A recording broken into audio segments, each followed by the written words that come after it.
I want to say it was a couple weeks before I robbed the same exact place, the same exact way, the second time.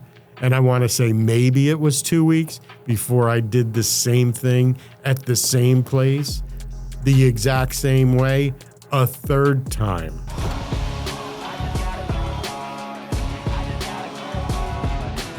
So what was growing up like for you, and how old were you when you left Jersey and went down to Florida? I'd say 35, 36, 37, somewhere in there is when I went down to Florida, maybe right before I turned 40. Growing up in Jersey, definitely, we had the very middle America lifestyle. I thought we were well off. We weren't really well off. We were probably lower middle class, suburbs, little woods behind the house, but, still close to a highway, small town, small little school we went to. They just had one fourth grade, one fifth grade. It was a small little schoolhouse. And it was very quaint and very kind of boring. We say it's a boring town when we're kids. Oh, nothing happens in this town. Now I'm back living in that town, and I love it because it is, nothing crazy going on in that town. But it was right next to the hood. We were 15 to 10 minutes from Patterson, so certainly any kind of trouble you wanted to get into, it was easily accessible. And just about anything, when I was in high school, which was in the 80s, you could certainly find whatever you needed to find, even in middle America, middle class suburbia. It was readily available. And I was the kind of kid that wanted to be into everything. I just had that kind of personality. Were you playing sports growing up? Never sports. So I was born the very first Super Bowl. My mother goes into labor during the very first Super Bowl. It was Kansas City against Green Bay. They flip the coin. She goes into labor, and my father's like, "Are you serious? Can you hold it?" He makes her wait till halftime to bring her to the to the hospital, drops her off. She gives birth to me like sometimes later. He came back and watched the whole game, and then came by the next day to see the baby. Your father's a guy's guy. Yeah, totally. And he was the football coach, and he was the baseball coach. I played Little League. I was an awkward kid. Sports didn't come naturally to me. I was always into music. Like, I was really into music. I was into artistic stuff, which kind of really didn't sit great with my dad because he was the man's man, So I was kind of like the awkward, insecure. And I want to mention that I was an insecure kid. And more so, I became an insecure adult. And I think that's kind of something I needed to be addressed. Had I been able to address that, I might have avoided a couple things. So it sounds like your parents were present, your father being the coach of the Little League baseball team, very involved. Where do you think the insecurities came from at such a young age? You know what? I think a lot of us are just born with insecurities and that we don't tap into. My father and I didn't really gel, though. Like, he was into the sports thing. I was not. My mother kind of, I was a little bit of a mama's boy, so I was more closer to her. But, the kids in school, being good at sports, being good at all those things, and me not so much, being the last guy picked for the dodgeball team, that was kind of a bummer. But stuff I easily got over because I started playing guitar. And guitar was that, oh, hey, people like this. And I started feeling secure. And then I started smoking weed, and I'm like, well, now I've found the missing ingredient. Smoking pot and playing guitar. I came right out of my shell, and I started dating older girls, and like I was, oh, hey, this is what's missing. It was like the missing key. And that's the thing. It's like I felt like something was missing prior to that. And I'm sure you've heard that a lot before. Yeah. Was it for you that I had arrived moment once you started smoking weed and you had the courage now to talk to older women and do what you what in society shows as someone who's popular or successful. It was exactly that I have arrived moment.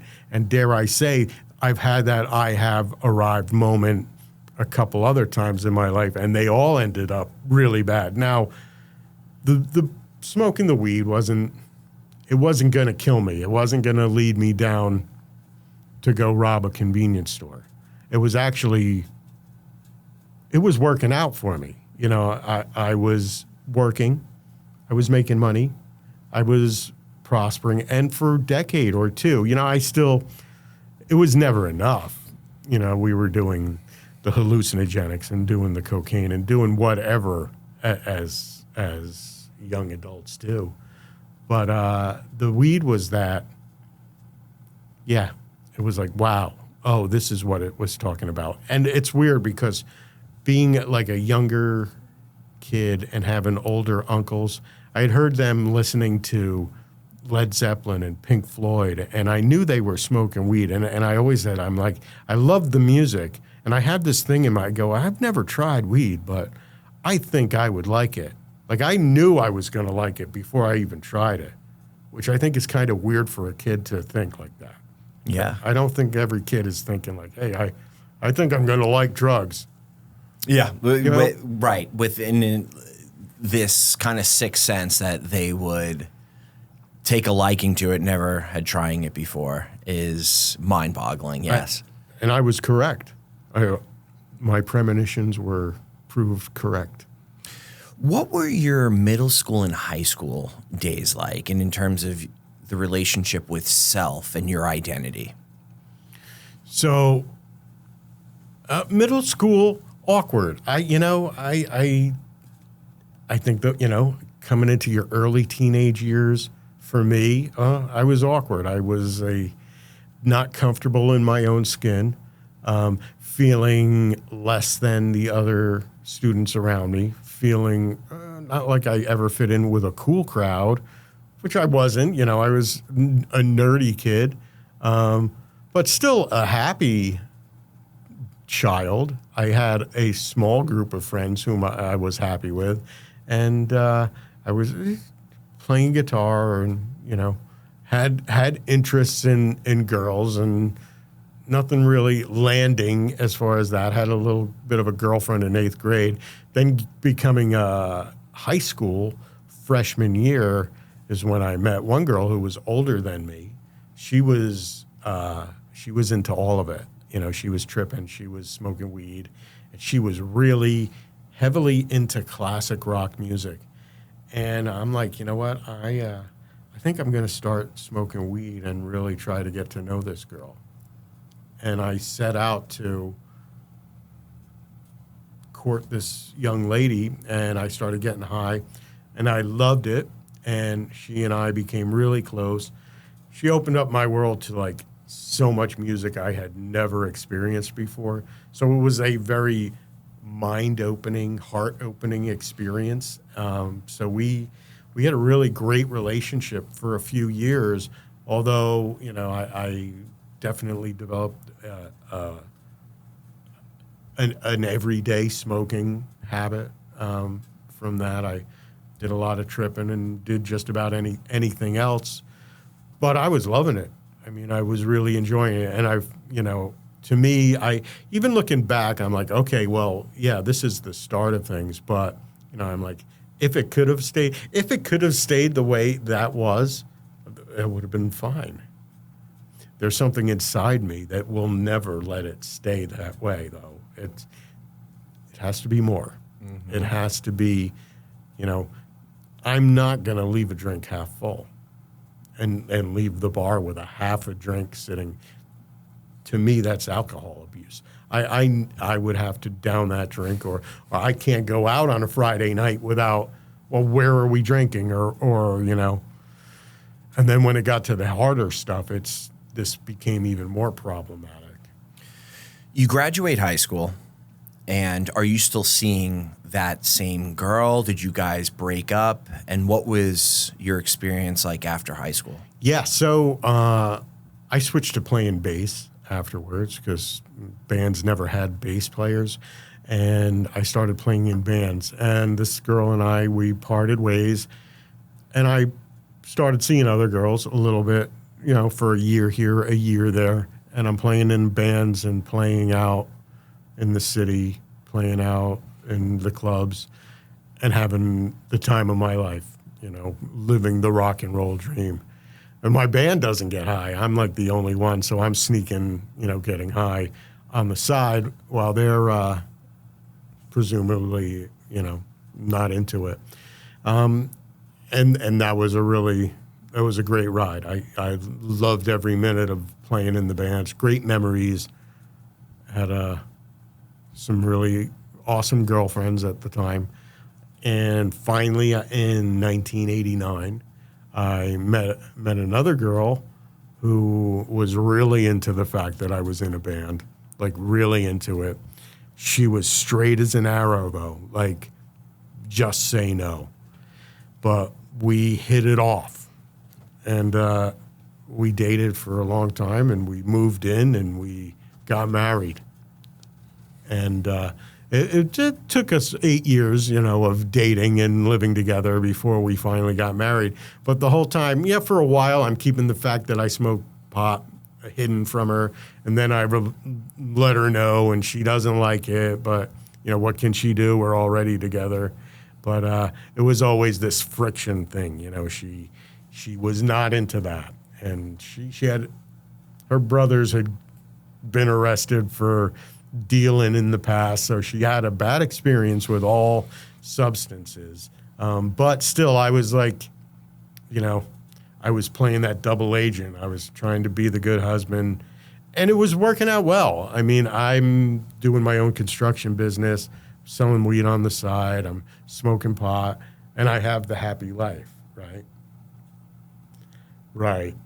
How long were you able to hide your addiction from her for?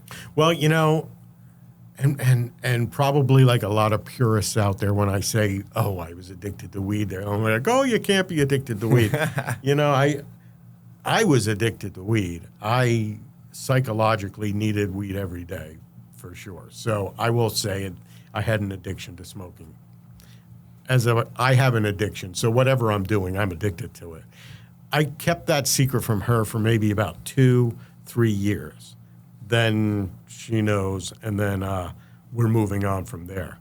And she doesn't like it, and it's, of course, a source of friction at every point for her, and she's not pleased. But we're both dealing with it, and I'm doing better to keep it undercover, and she's maybe trying a little bit to not be so aggravated by my actions.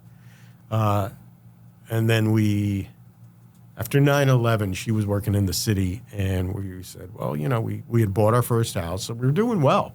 Bought a house, made some money on the house. We're like, let's go move to Florida. Let's get away from this area. So we had a house built down in Sarasota, Florida, on a lake with a pool, more home than we even needed. Moved down there, and she got to keep her job, which was working out of the house as a recruiter. So she's doing very well.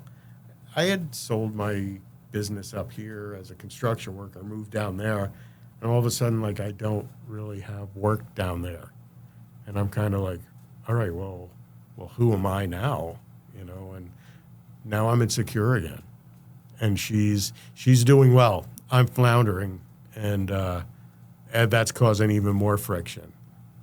Then one day I started working a little bit here and there, and I'm on the job, and I'm carrying plywood up these really the fold down stairs that go into an attic. So I'm carrying up there, and something pops in my shoulder, and it's never gone away, but it's excruciating.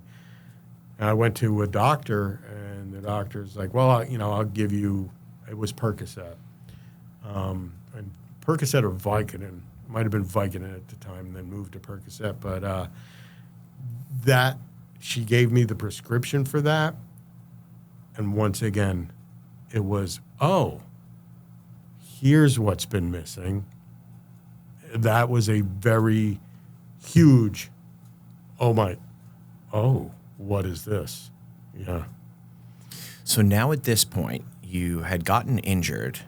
You went to the doctor. They prescribed you pain medication, opiates, and you discover opiates, what it's doing for you. And you basically graduate from smoking weed, drinking, etc., to opiate pills. And you're what, 35, 36, living in Florida? I'm going to say almost probably 39 at this point. Okay. Okay. So we're jumping ahead to about 39. Okay. And so now I'm being given mild opiates, we'll say they are, comparatively. And now I'm like, well, you know what? I'm being prescribed these. Now I start bargaining with myself, and I say, well, you know what? This is okay as long as I don't do it like while I'm at work. And, like a week later, I'm doing them at work. And I'm like, well, this is okay as long as I stick to the prescription and I don't take more than, 2 days later, I'm taking twice of what they should be.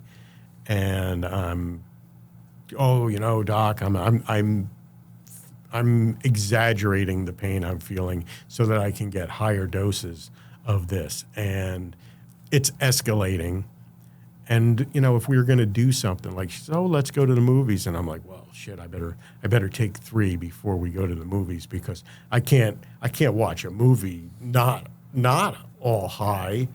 It's going to be better if I'm high. Or like, oh, she wants to fool around tonight. I better take some of these because it's better if so everything is now, nothing is good enough without it. Everything has to have opiates involved because everything's better with opiates. When were you first introduced to Oxycontin?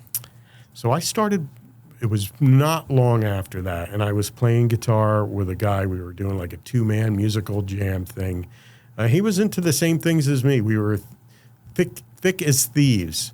And he pulls out this little blue pill one day. He goes, you ever try Oxy? I'm like, oh, well, give me that. He goes, oh, no, you don't take it. He goes, here, this is what you do. And he showed me how you grind it down and snort it. And I did that, and it was like, whoa. This is what I've been missing. Yeah. It was there, and I got that feeling, and I'm like, I remember playing the next set after I had done it and had that like being hugged from the inside, that warm, wrapped in a blanket feeling, and just feeling like, okay, life is perfect now. Got the missing ingredient. Now I'm 40. And now I find guys who know how to get fake MRIs written up so that we can go to the doctors who are you really a doctor? I can't even tell, to write us prescriptions. And I'm getting prescriptions for 250 Roxys a month, 150 40-milligram Oxys, and like 100 Somas. But then, like, my friend goes in after me, and he gives him Valium, Rock, like all different numbers, like just mixing them up. And this doctor was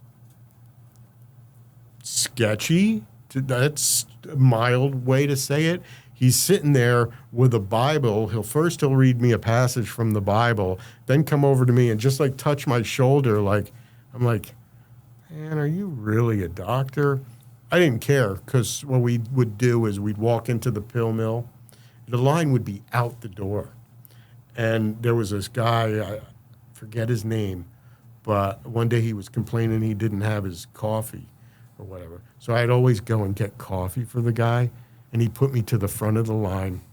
I'd give him $100, put me in front. I'd go right in, get my prescription. We'd go in, get the prescription.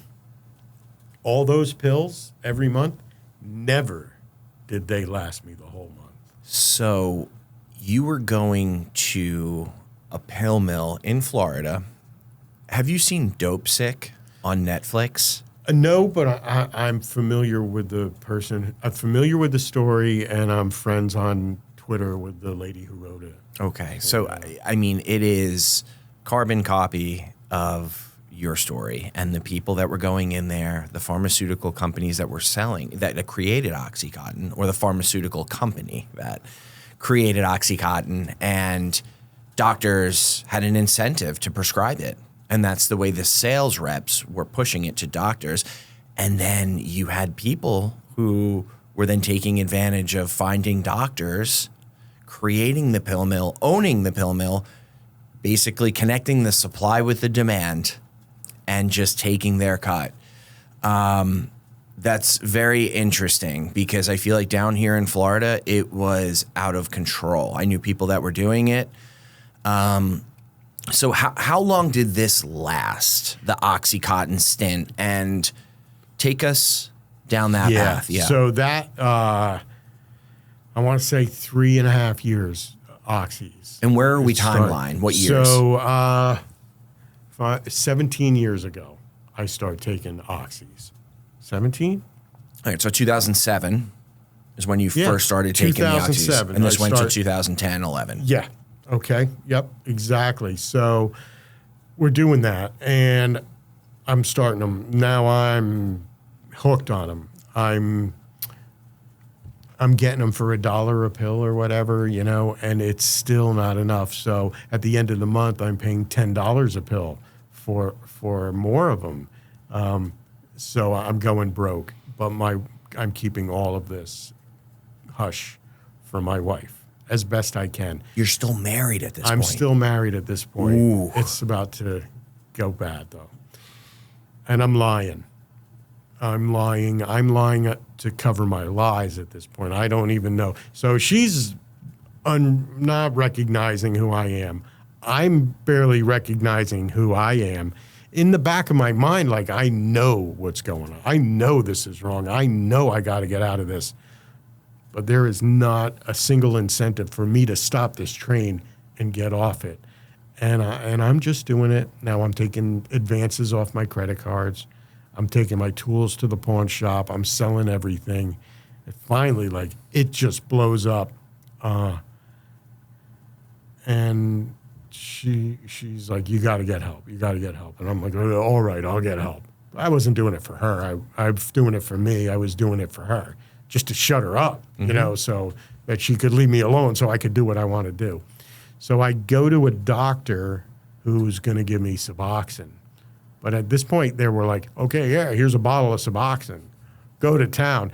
But so here it is. I go to him the first time, and he's interviewing me. And this is really important too. Like, this is like a big moment of the addict brain fucking with you. He goes to me, he goes, how much debt are you in? I go, I'm really not that bad. He goes, oh, that's great.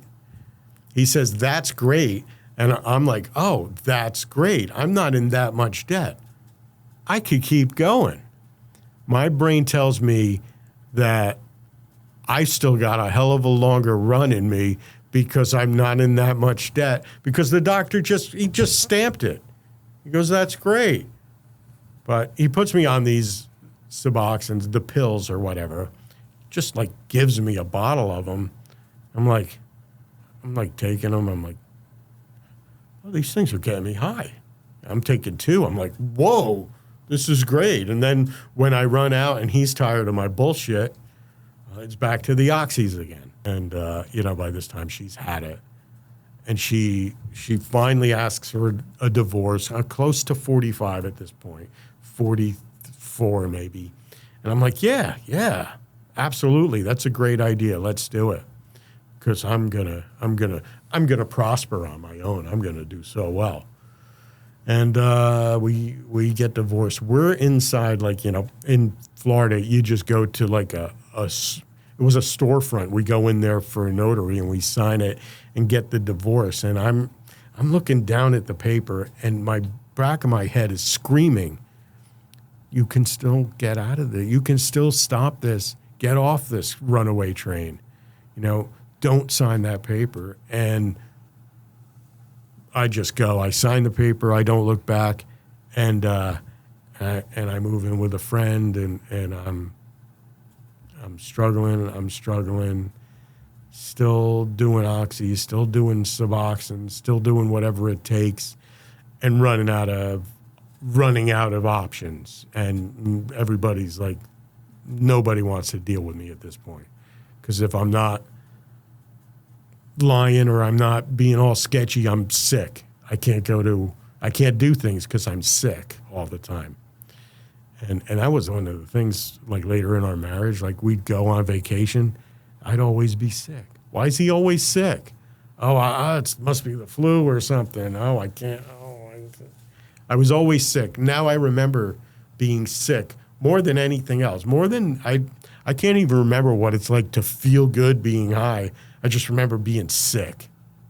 It was always, because that's it. That's the outcome. You're always sick. So would you bring oxys with you on vacation and then go through them all the first day? Yeah. That's what I used to do. I would go on like cruises and stuff, or we'd go somewhere, and I'm like always scared I'm going to get caught. So I'd open up a pen and I'd stick as many inside the pen, then close the pen. And I'd fill like a couple pens with 30 or something oxys, and in like 2 days I'm done with them all. And now I'm sick the rest of the time. It never worked out. It never works out. It's the worst. It's the horrible. worst. But it's crazy. Just to backtrack a little bit, all because, it started way before the Suboxone doctor, but it is crazy how we are addict and alcoholic thinking will take one little piece, one line that is said to us, and turn it into something to justify what we've been doing and give us the answer that we want, i.e., your doctor saying, oh, you're not in any debt. That's great. Oh, well, now you have just differentiated yourself from other alcoholics and addicts. I'm not there yet. Exactly. I can continue. Yeah. And I did that for a long time, and it kept me out, and I went through so much more misery because of that. Love that you mentioned that. Compounded your misery. Exactly. Yeah. So you get the divorce, you're staying at your friend's house, doing oxys. Do you eventually go to heroin? So at this point, I'm like, I've exhausted everything in Florida, and at this point, they're closing the pill mills. They're coming down hard on the doctors, so it's even harder to get them. And I'm like, I tuck my tail between my legs. I'd call up my father and say, hey, yeah, we got a divorce. I'm moving back to Florida, to New Jersey. Can I stay with you for a little while?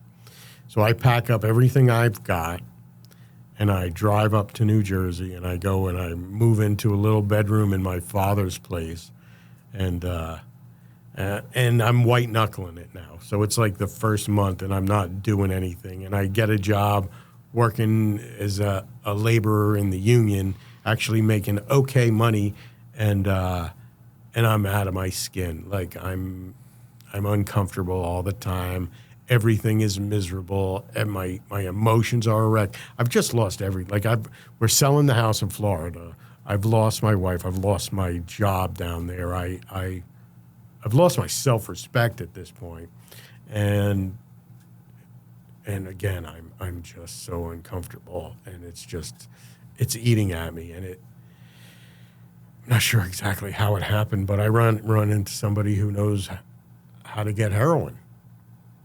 And it's all over the place up here because there's no more pills. And I'm like, well, I'll try it.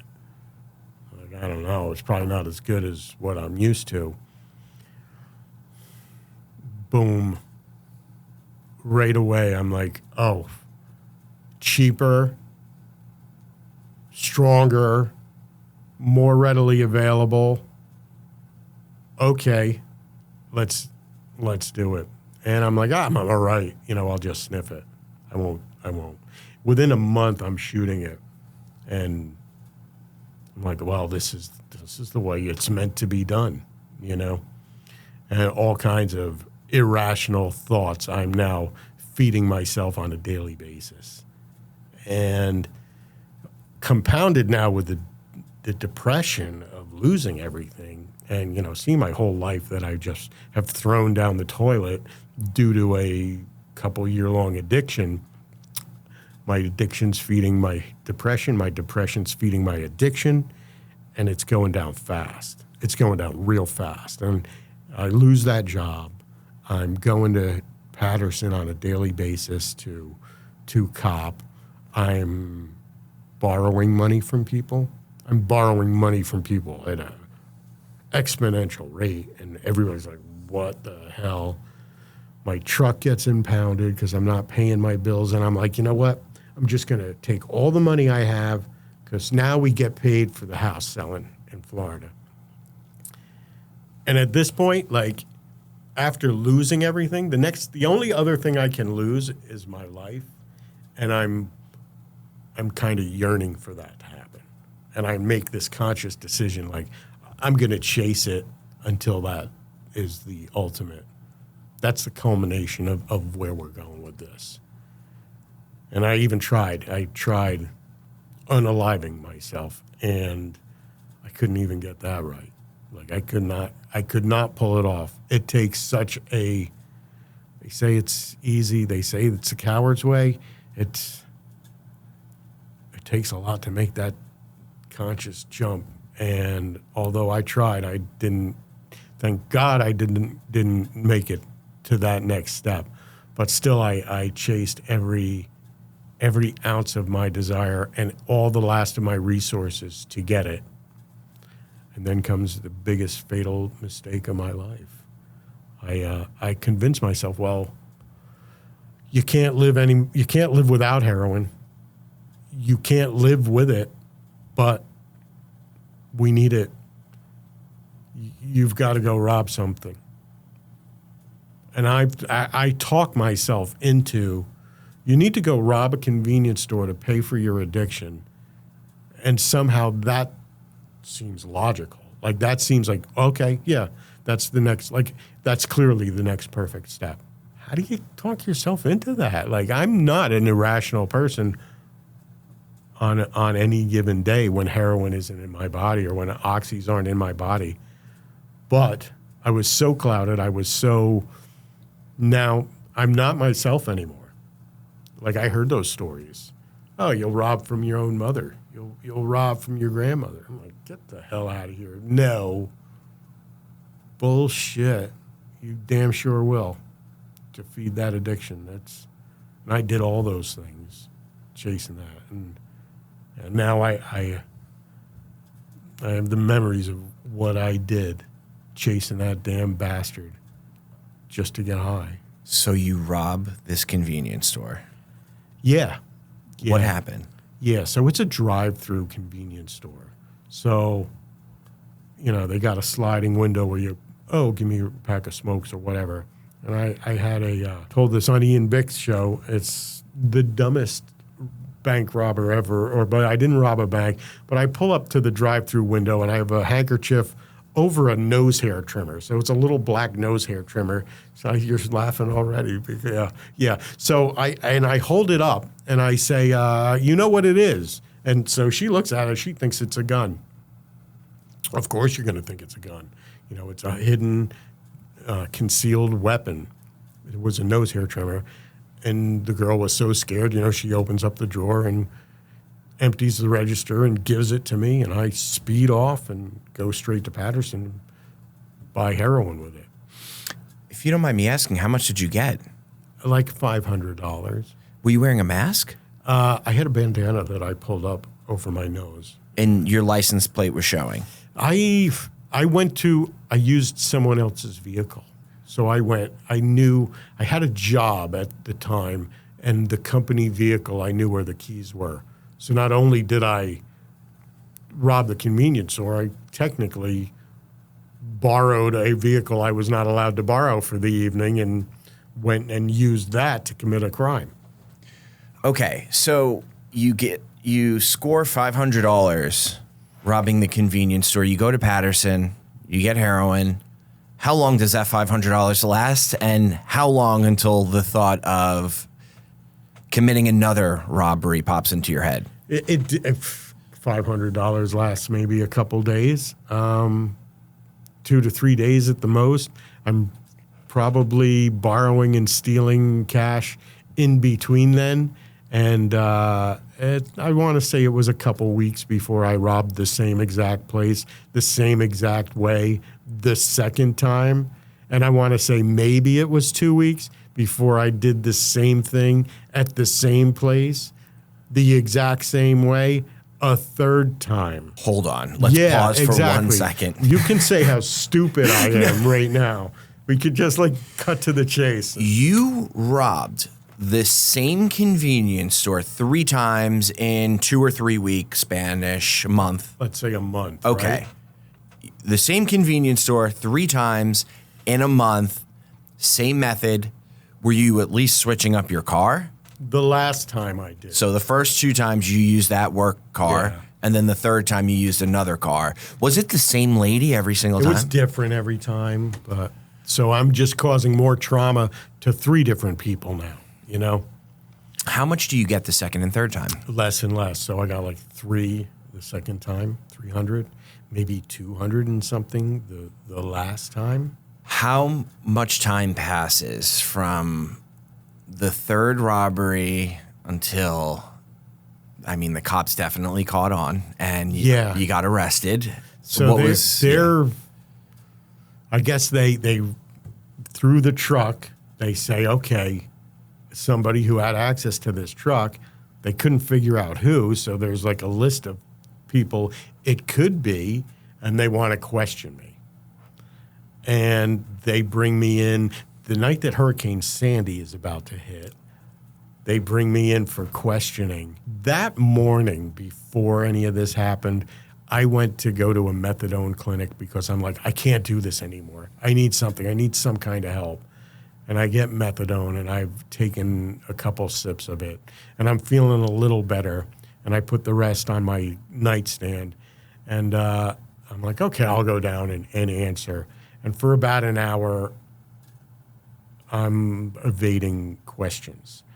And it's finally they get into the triangulation of my cell phone and start pinning me to the areas, all things I didn't know were inadmissible, at the time.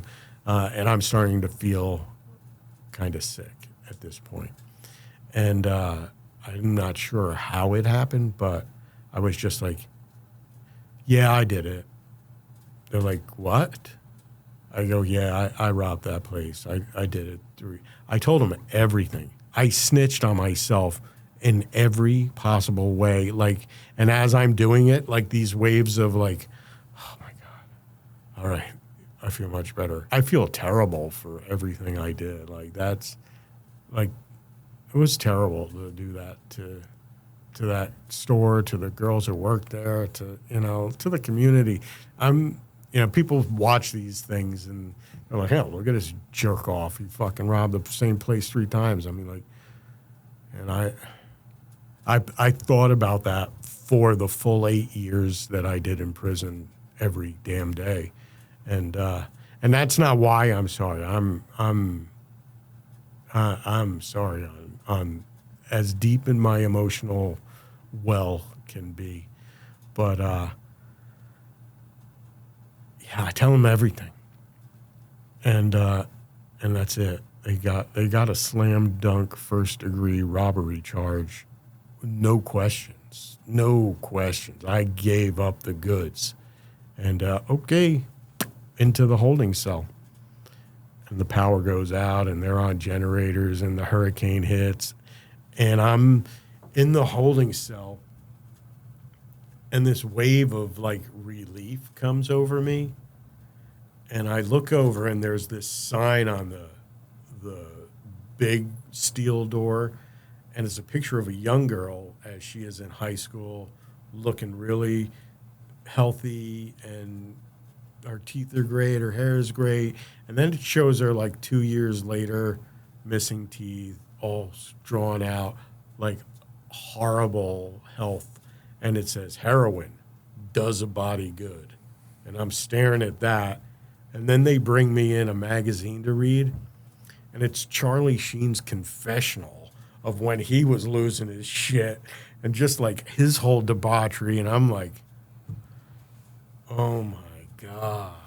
I didn't really start feeling dope sick till the next day when they finally brought me to the county jail for processing. Okay, so you get processed. You were in the holding cell through the Hurricane Sandy. And what happens? You confess to it. You obviously have your arraignment. You go to court. And you were found guilty, clearly. Yeah. So, like it's, how it is. It's the whole, okay, the first number they throw at me is 25 years, and like something like a $250,000 bail. So I'm not leaving county jail. And they're not doing anything for guys who are dope sick. I go to the nurse the first day. Oh, first of all, when they're in the processing center, they're like, do you want to hurt yourself or anybody else? And I'm like, yeah. Never answer that question with a positive yes. They put me in a burlap packing blanket and put me in like observation for like the first 3 days. So I'm dope sick. I'm in a packing blanket in a freezing cold cell. I'm eating with like the styrofoam.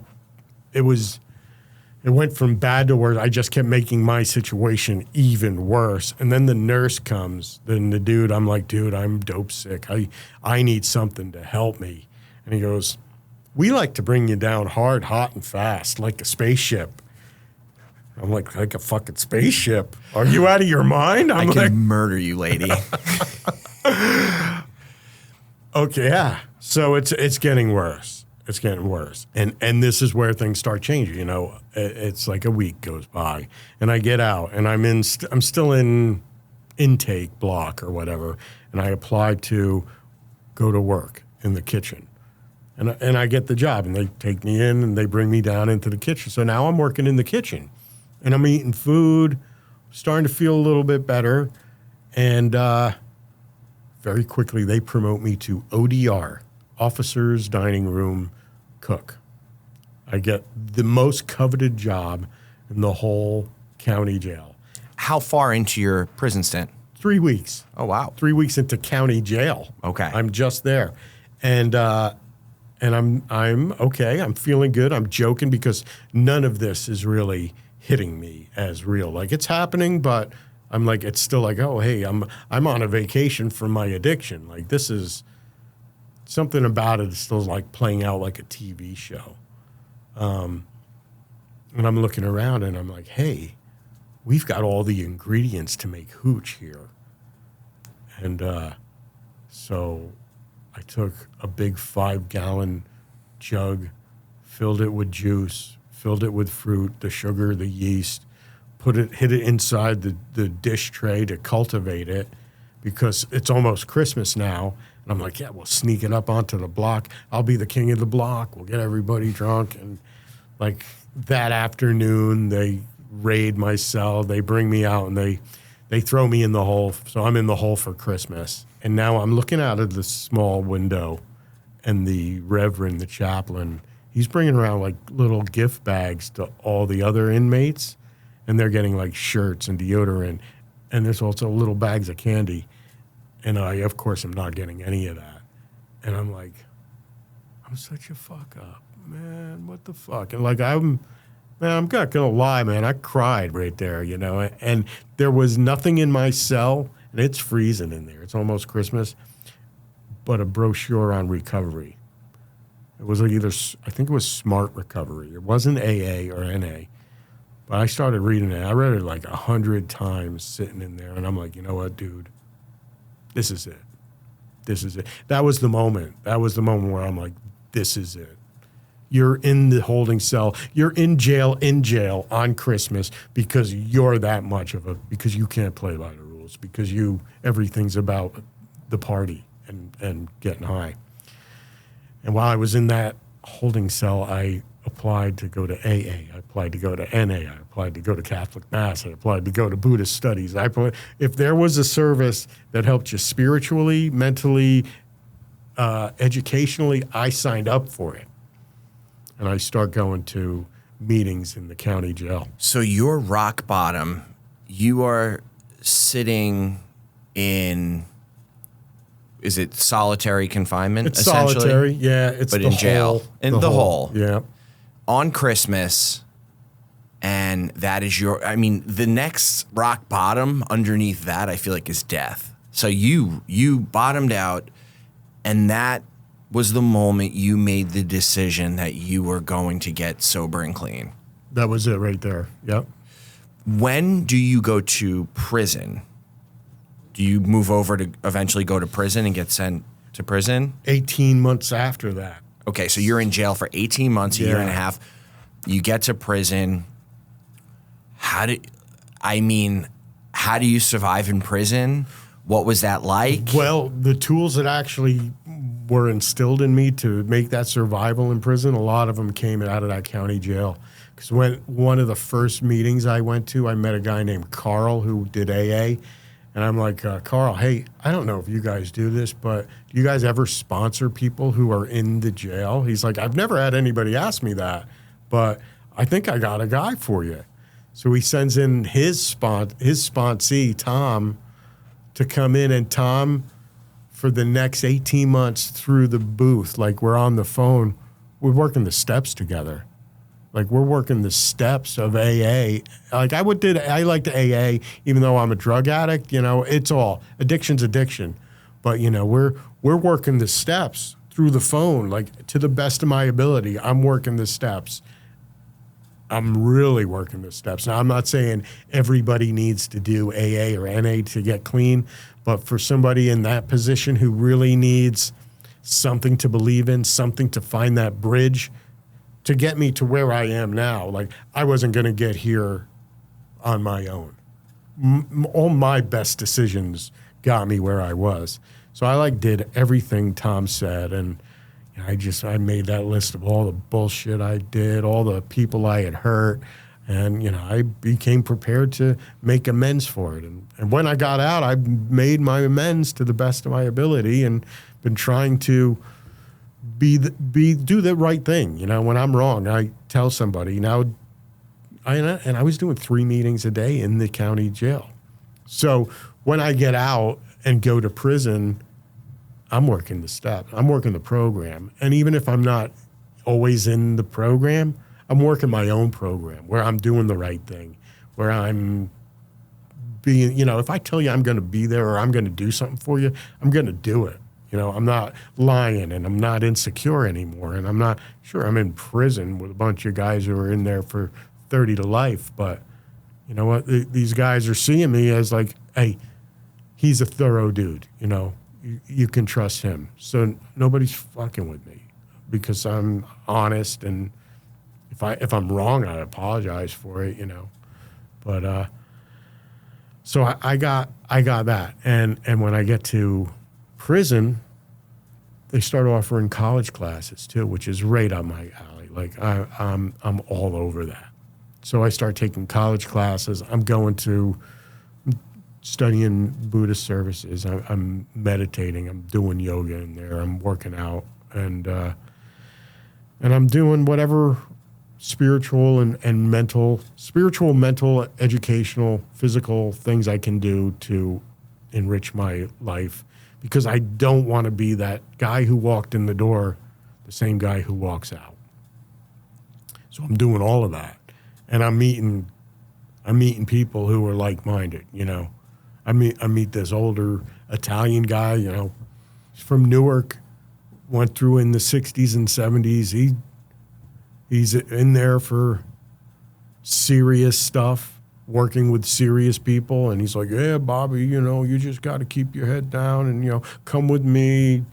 We're having Christmas dinner together at the table. He's taking me under his wing and showing me what to stay away from, telling me how to navigate. He's like, you're doing the right thing. You got a good head on your shoulders. Stay away from the gambling. Stay away from this, Don't talk to the gangs. And so I fortunately meet people who are like-minded, whether they're in college or not. And I'm changing as I'm in there. I'm growing. Whether it's struggle or, hitting that rock bottom, knowing that there's no other way to dig out than to push forward and to grow, I'm taking those steps to do it. Were you ever tested in prison by anyone? I was tested on a daily basis in prison. What is that like? But it's not so much the inmates, because you can build that. Depends where you are. Prison's different in every state that you're in. I was in Newark, New Jersey, big gang blood prison, not so much Crips. Maybe 5% or 10% of the people are white in there. Generally, anytime I ever had a problem in prison was with a white dude, just because usually the white dudes are still into drugs and still into the wrong stuff. I'm not going to say that's always how it is or everywhere it is, but I go into prison, my first day in there, the door opens, big guy, got these gold teeth, big guy, 300 pounds, laying on the bottom bunk. He looks at me as I'm about to enter the cell. He's like, my man, stop right there. Before you come in this cell, what are you in here for? Like, armed robbery? Like, my heart is like, armed robbery? He's like, that's a respectable crime. Come on in. Porky, him and I were bunkies through that whole time. And he's a Latin king, fairly high up on there, at least where we were, fairly high up. And Porky and I bonded instantly. Good-hearted dude, like really do anything for you. And like a day or two later, he's like, yo, there's something going on with the Kings. The cops are probably going to raid our cell. Because, but, you'd be all right. I'm like, what? What do you mean? They're like, he's like, yeah, something's going on. I'm like, okay. The next morning at like 4 a.m, the cell opens and these giant cops come in. They're like, face down on the fucking bunk. Get down. Don't you look at me. I'll break your fucking jaw. And so I'm laying on the top bunk. I put my hands behind me. They cuff me, pull me down the 6 feet off of the bunk, and they march us to the interrogation area. Separate us, strip search me. What do you know about the Kings? I don't know anything about the Kings. Go, yeah, your bunkie told you something. We want to know. What do you got? I don't know. I didn't know. Even if I did, I don't know. They're riding me. They're like, yo, you just got here. You want a good job? I'll make sure you get a good job. I'm scared as shit, but I'm not saying nothing. Finally, they take us out, put us against the wall. Porky's to me, and they're drilling us together now, and I'm just staring at the wall, and I'm like, I'm not saying nothing. And they let us go. Our cell is destroyed. Like, they let the dog go on the bed. They dumped all his food out. It's just destroyed. And me and Porky go back, and one of his superiors is sitting at a table, and the older Italian guy is sitting there. So we go down, and we're trying to eat whatever we can for breakfast. Me, Porky, Marco, and Johnny. And Johnny goes, so how'd that go? And Porky goes, let me tell you something. My bunkie kept his mouth shut. He hugged the wall just like he's supposed to do. He goes, this guy's good. He goes, if anything he needs, make sure you watch out for my bunkie. Like, Marco, older Italian dude, he's like, oh, all right, Bobby, you're a good kid, So right there, it was like it was a test. It was a test. I'd say I passed that test. And that was the precursor for what my prison sentence would be, because I would just meet high-profile guys who I was friends with, was helpful to. They were helpful to me. Being honest and being thorough goes a long way in the system. Being a real person. Being a real person, yeah. Not being a snitch. Not being a snitch, not pretending to be somebody you're not, Because there's so many, oh, yeah, when I was a rapper out there. I'm like, yeah, okay, all right. So, okay, that's, you're in prison for, call it 6.5 years. You get out. How much sobriety time did you have when you got out of prison? 8 years when I got, 8 years. Had COVID hit yet? All right, so in 2020, I'm in the halfway house, and now I'm almost done with my associate's degree. So rather than going out and working in like a warehouse where they're going to take most of my money, I'm going to go to college. So I go to college, and it's January of 2020, and I start taking my classes. And we're walking up from the bus stop one day, and all of a sudden we hear this sound like a barking dog, like rah, rah, rah. And this homeless woman dressed in nothing but a black garbage bag comes running towards me and my friend, and she's coughing and like snot's coming out of her nose and like crazy, like, and she runs up to me, "You got $1?" Like she didn't even wait for an answer, and then she's gone. And I'm going to say that was definitely COVID, because like a week later, they shut down the school. They brought us into the halfway house and said, all right, COVID lockdown. But COVID was already in the building. So it was like March something, and we're 277 guys locked on top of each other in a warehouse setting, dorm room setting, and COVID's in the building. And everybody's starting to get sick now. And this is where I'm like, well, you got to get out of here, man. You're going to die in here. Because I've seen the movies. I know what's going to happen. We're all going to die, right? Because the guys in the Tyvek suits are coming and taking guys out by the day. You know, they got guns on their hips and stuff. Like, we've never seen this before. You know, they're like CDC stuff, and they're taking tests every other day. And they're not letting us wear masks, because, that's hiding our identity. But, you know, and we're all on top of each other. And then they say, 6 feet apart, you know, when you're eating. And we're like, this is insane. So I'm like, well, what am I going to do? Like, so I had this little word processor. And I'm like, I had already started writing. Like, I'd been a voracious reader throughout my course of my days. I always wanted to really get back to my passion, which was writing short stories, writing horror books, writing memoirs. And during that COVID lockdown, during that next 6 months, I started writing what I thought would be a short story.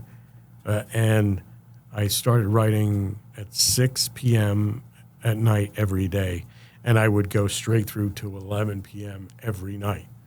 And by the end, by time they let us out, or by time Halloween hit on 2020, I had 520,000 words written of a full giant story. Can I show you? Please, plug it. Is it this one first? So this is the first book in the series that's going to come out. Great. What is it called? Where can people find it? The Ozhanox is the series. Book 1 is Scream in the Dark. This is available at Barnes & Noble online. It's available at Amazon.com. Signed copies are available at my own website, which is lastwaltzpublishing.com. Lastwaltzpublishing.com. Yeah, so that's www.lastwaltzpublishing.com. So this is only book 1 of the series, which comes out July 16th. Book 2, a little bit bigger, August 6th. Book 3, even bigger, September 3rd. And book 4 comes out just in time for Halloween on October 1st. So I want to say the creativity part of getting what's inside of you, getting that to come out was such a huge part of my recovery. What was inside of me, because I write, the emotions are in there. There's a lot of little intricate stories about my life in here. Now, this is a fiction thing. This takes place like the week before Halloween in an isolated town in New York State, and the children of Garrett Grove are getting sick. And now the people of the town are starting to change into something not human. It's kind of like The Thing meets It. So it's creature feature Halloween. For me, being able to get that out of me and get it onto paper was so much part of my healing process. Like that creativity, whether you're a writer, whether you're an artist, whether you do music, just it was so much a part of the healing. And like my addiction, it stolen everything. Like it stole my passion. It stole my money. It stole my love. It stole the people from my life. Stole my self-respect. And, being able to get that out and manifest this. This is the product of me doing all that time. They say, well, was it worth robbing that store? Well, no, absolutely not worth robbing that store and putting that people through the pain. But, when the judge was sentencing me, I told him my story. He goes, I know the bullshit when I hear it. He goes, I believe every word you've said. I know you're sorry for what you did. If you can help one person, maybe this will all have been worth it. And he reduced a 10-year sentence he reduced a 12-year sentence to a 10 with an 85. I ended up doing 8. And this is the product of that. Not only did I get recovery, which today is like 11 years and 8 months. It's amazing. You're coming up on 12 years. It'll be 12 years on Halloween. Congratulations. Thank you so much, and congratulations on your sobriety. Thank you so much. Yeah. So it sounds like you got away from your creative side. You were playing the bass. You were a musician. Yeah. Drugs, alcohol, etc. took over your life. It stole everything. You lost your identity during that time. Completely. And you were able to come full circle and tap into that creative side, who you really are in prison, and maximize your time in prison. And I get it. It wasn't worth the robbery. And if you could go back, I'm sure you could take it back. But you maximized your time because not only were you able to tap into that creative side again, but in sobriety, we help others. That's the program, right? In any self-help group, meeting, the 12 steps, step 12, helping someone else out. So with that said, what are you doing today to help yourself stay sober on a daily basis? You know what? I'm always celebrating like the little things. I'm celebrating it by the day, So I have a mildly viral TikTok thing going on where I ask just musical questions. Again, I'm back to my passion for music. And just about every video, hey, I'm Damon Maggs. I have a pen name. For those of you guys know that I'm Robert, but I went under the name Damon Maggs to write this book. And I'll tell you why, too, because Damon is the Old English word for demon, which is an entity that has the ability to transform the personality of a man. Manx, man, the transformed man, someone who's had a personality change. So I've gone from the guy who robbed that store and was addicted to drugs to the guy who actually does something productive. So Damon Manx. So there was a question behind that. So what I'm doing is every time I make a post or whatever, I'm always like, hey, I'm Damon Maggs. I'm 11 and a half years clean and sober. I was an addict for 5 years. I spent 8 years in the prison system. I'm a living example that you can turn your life around. And if you know somebody who's going through a similar situation, or if you're dealing with that struggle yourself, you can get through it. Reach out to me, reach out to these guys, reach out to anybody who will, because people are there to help. And I always say this is something I learned in prison. It's a saying we always say, a closed mouth does not get fed. If you keep your mouth shut, you're not going to get the help you need. So ask for it. And I've had guys reach out to me on Facebook, Instagram. They're like, hey, what do you do? Where do you go? And I tell them, I point them in the right direction. I've had guys with addiction problems and alcohol problems, and I'm always there. And on TikTok as well. So people know they can reach out to me. I also have a tight-knit group of people. I associate with guys who are not partying now. My circle is tight. It's small, but and also, I do a lot of conventions now. You know, I'm an author now, so I'm selling books, and I'm going to Chicago in August to be part of this, and I'm not going to the after party. That's great. Enjoy it. You guys have a great time. I'm going back to my hotel, and I'm going to get up early and have pancake and sausage breakfast, and I'm not going to be hanging out with everybody when you're drinking just because I'm not super comfortable with it, you know? So I know where I can be, where I can't be. I celebrate the little things. I put it out there.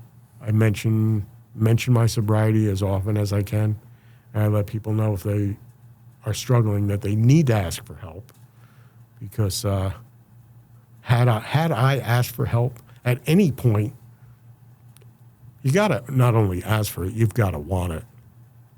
And not only do you need to ask for it and you need to want it, you got to be willing to work for it. You got to follow through. Yeah. For me, following through for a very long time was difficult. I was the king of starting something, getting everyone off my back, Yeah. and then just aborting. Yeah. From your story, I hear a lot of helping people. It's all about. You're paying it forward. You're helping people, which are self-esteemable acts. Self-esteemable acts help keep me grateful on a daily basis. When I'm grateful, my head is in the right place, and I hear accountability. You're taking accountability, and I didn't take accountability for a long time, and I had a problem with owning my shit. So I commend you, and congratulations on coming up on 12 years of sobriety. The series, your books, it's amazing. And, you know, your story is going to help a lot of people. And I always wrap up with this question. If you could go back to the Robert who was contemplating robbing the same convenience store for the first time, what would you tell that Robert?